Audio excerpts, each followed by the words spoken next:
بسم اللہ الرحمن الرحیم. Good bye mister Chips chapter 8 اور یہ ہے آنٹی کیتھرین کا فیئرویل چیپٹر، یعنی کہ آخری چیپٹر جس میں آنٹی کیتھرین کا ذکر ہے.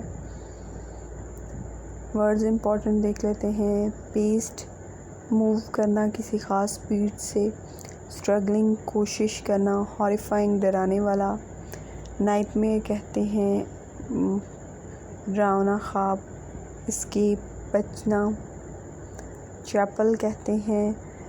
چیپل کا میننگ پہلے بھی ڈسکس ہوا ہے کہ یہ ایک چھوٹی سی پلیس آف ورشپ ہوتی ہے، خاص طور پہ کسی انسٹیٹیوشن میں جو ریزروڈ ہوتی ہے. یہاں چیپل سے مراد چیپل کا ٹائم ہے، یعنی وہ ٹائم جس وقت اسکول میں وہ چیپل کی سروس ہوتی ہے. بلیزز شعلوں کو کہتے ہیں، ہیل کے لیے استعمال ہوتا ہے کہ جہنم میں جاؤ. نوڈ کا مطلب ہوتا ہے سر کو اوپر اور نیچے موو کرنا، یعنی مثبت جواب دینا کسی چیز میں. اگر آپ کے جواب میں نوڈ کیا جائے تو اس کا مطلب ہاں میں جواب دیا جا رہا ہے. اس کے اپوزٹ ہوتا ہے شک ہیڈ، یعنی نفی میں سر ہلانا. تو نوڈڈ مطلب ہاں میں سر ہلانا. سٹمبلڈ لڑکھڑانا. کنڈولنسز تعزیت. بائی ہارٹ زبانی. ٹرانس کہتے ہیں ایک جسے کہتے ہیں سکتے کسی کیفیت میں ہونا. لیننگ جھکنا. ڈسٹنٹ دور. کنٹینڈ مشتمل ہونا. پیکیولیئر عجیب و غریب. واسٹلی بہت زیادہ. پری آکوپیشنز خیالات. یوز ٹو ہونا عادی ہونا. امپیکٹ کا مطلب ہوتا ہے اثر، اور شاکنگ اثر جو ہے اس کو امپیکٹ کہتے ہیں. اپریل فولری کا سب کو پتہ ہے کہ 1 اپریل کو جو پریکٹیکل جوکس پلے کیے جاتے ہیں ان کو اپریل فولری کہا جاتا ہے. ٹیکسٹ دیکھ لیتے ہیں. And there was always in his mind that spring day in 98. Spring میں ہی شاید آپ کو یاد ہوگا ملے تھے انکل چپس اور aunty Katherine. And there was always in his mind that spring day in 98. اور 1898 کی بہار کا وہ دن ہمیشہ اس کے ذہن میں تھا. When he had passed through Brookfield village. جب وہ بروکفیلڈ کے گاؤں میں چل رہا تھا. As in some horrifying nightmare. جیسے کسی خوفناک خواب میں ہو. Half struggling to escape into an outside world. آدھی کوشش کرتا ہوا کہ وہ بچ کر باہر کی دنیا میں جا سکے. Where the sun still shone. جہاں سورج ابھی تک چمکتا تھا. And where everything had happened differently. اور جہاں ہر چیز مختلف طریقے سے ہو رہی تھی. Young Faulkner had met him there in the lane outside the school. وہاں چھوٹا فاکنر اسے اسکول کی باہر والی گلی میں ملا. Please sir, may I have the afternoon off? کیا میں دوپہر کی چھٹی کر سکتا ہوں؟ My people are coming up. میرے والدین آ رہے ہیں. What's that? Oh yes. کیا کہا؟ ٹھیک ہے. Can I miss chapel too sir? کیا میں چیپل ٹائم بھی مس کر سکتا ہوں سر؟ Yes. And may I go to the station to meet them? اور کیا میں اسٹیشن ان سے ملنے جا سکتا ہوں؟ یعنی بچے نے دیکھا ہے کہ مسٹر چپس جو ہیں وہ فل اٹینٹیو نہیں ہیں، اس لیے وہ زیادہ سے زیادہ باتیں منوانا چاہتا ہے. He nearly answered. اس نے تقریباً جواب دیا. You can go to blazes for all I care. میری طرف سے جہنم میں جاؤ. My wife is dead and my child is dead. And I wish I were dead myself. میری بیوی مر چکی ہے اور میرا بچہ بھی، اور میری خواہش ہے کہ میں بھی مر جاتا. لیکن اصل میں actually he nodded and stumbled on. لیکن اصل میں انہوں نے ہاں میں سر ہلایا اور لڑکھڑاتے ہوئے چل پڑے.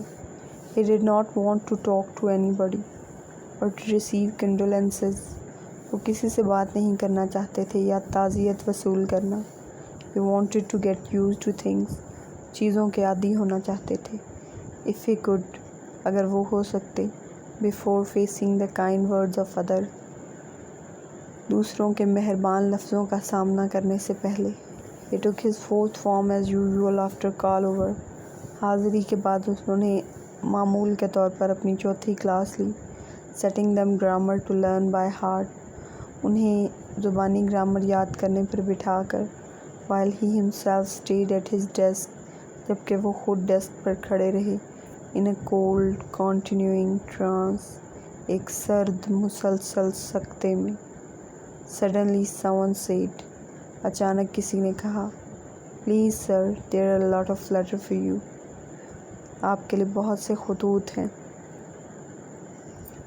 so they were. he had been leaning his elbows on them. وہ اپنی کوہنیاں ان پر جھکائے ہوئے تھا. they were all addressed to him by name. وہ سب کے سب اس کو کے نام سے مخاطب کیے ہوئے تھے. he tore them open one after the other. اس نے انہیں پھاڑ کے ایک ایک کر کے کھولا. but each contained nothing but a blank sheet of paper. لیکن ان میں سے سب میں سے سوائے سادہ خالی کاغذ کے کچھ بھی نہیں نکلا. یعنی سب میں خالی کاغذ تھے. they thought in a distant way that it was rather peculiar. انہوں نے ایک دور دراز جیسے چونکہ وہ ڈسٹنٹ ہیں ان کے ساتھ ابھی اتنی بڑی ٹریجڈی ہوئی ہے ابھی اس لیے انہیں اس چیز پر غور اتنا نہیں کیا. بس دور دراز طریقے سے جیسے کوئی بندہ بہت دور کوئی چیز دیکھ رہا اور اس کے بارے میں ہلکی سی سوچ آئے. انہوں نے سوچا کہ یہ کچھ عجیب ہے. But he made no comment. لیکن انہوں نے تبصرہ نہیں کیا. The incident gave hardly an impact upon his vastly greater preoccupations. جو ان کے جو بڑے بڑے مسائل تھے پریشانیاں خیالات تھے اس پر اس واقعے نے کوئی خاص اثر نہیں ڈالا. یعنی اگر عام حالات میں ہوتے تو وہ شاید سوچتے کہ کسی نے ان کو اتنے زیادہ خطوط خالی شیٹ رکھ کر کیوں بھیجے. لیکن چونکہ وہ ان کو اور بہت سے مسائل تھے ان کے ساتھ ابھی بھی بہت بڑی ٹریجڈی ہوئی تھی اس لیے اس انسیڈنٹ سے ان پہ کوئی خاص امپیکٹ نہیں پڑا. not till days afterwards. اور کئی دنوں تک انہیں احساس نہیں ہوا. did he realize. جب وہ اس بات کا انہیں احساس ہوا that it had been a piece of April foolery. کہ شاید کسی نے اپریل فول بنانے کی کوشش کی تھی انہیں. they had died on the same day. وہ دونوں ایک ہی دن فوت ہوئے تھے. the mother and the child just born. ماں اور نوزائیدہ بچہ. on April 1, 1898. 1 اپریل 1898 کو. کی پوائنٹس. فاکنر کون تھا. مسٹر چپس سے کون ملا جب وہ اسکول جا رہے تھے کیتھرین کی ڈیتھ کے بعد. کب کیتھرین کی ڈیتھ ہوئی. 1 اپریل کو. کیسے کیتھرین کی ڈیتھ ہوئی. کیتھرین کی ڈیتھ جو ہے وہ چائلڈ برتھ کے دوران ہوئی. How did Chips react at Katherine death. انہوں نے اپنے آپ کو روٹین میں لانے کے لیے اور باہر کی دنیا میں اسکیپ کرنے کے لیے ایز یوزول اپنی کلاس لی تھی. کیا ایکسینٹرک انسیڈنٹ ہیپن ہوا تھا اس دن. کیا عجیب بات ہوئی تھی کہ مسٹر چپس کو ان کے نام کے بہت سے خطوط موصول ہوئے تھے جن میں خالی شیٹ تھی پیپر کی. کیوں بلینک لیٹرز بھیجے گئے. کیونکہ اس دن 1 اپریل تھا اور کسی نے انہیں اپریل فول بنانے کی کوشش کی تھی. کام وہی ہیں آپ کے. سینونیمز لکھنے ہیں آپ نے. کویسچن کو آنسر کرنا ہے اور یاد کرنا ہے.